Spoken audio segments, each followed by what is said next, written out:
নমস্কার, আমার আজকের রান্নাঘর চ্যানেলটিতে আপনাদেরকে আবারও স্বাগত।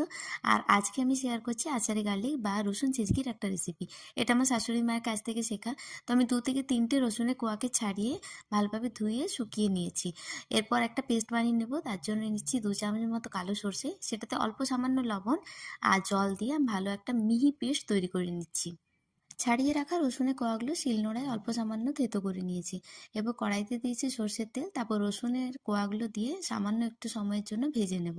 রসুনটা ভাজার সময় আমি অল্প সামান্য নুন দিয়েছিলাম, তাতে রসুনটা সেদ্ধ হবে ভালো।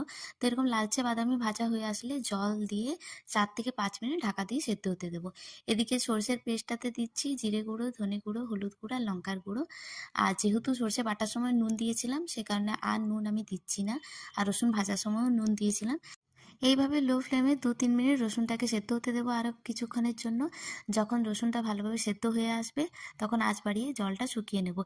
এই পর্যায়ে আপনারা চাইলে সামান্য লেবুর রস অ্যাড করতে পারেন, তাতে একটা টকটক ফ্লেভার আসবে, যেটা গরম ভাতে খেতে অসাধারণ সুন্দর লাগে। আর এই এক পদ দিয়ে এক থালা ভাত নিমেষেই শেষ করা যায়। তো কেমন লাগলো এই রেসিপিটা অবশ্যই জানাবেন আপনারা। যদি ভালো লেগে থাকে অবশ্যই বন্ধুদের সঙ্গে শেয়ার করে দেবেন।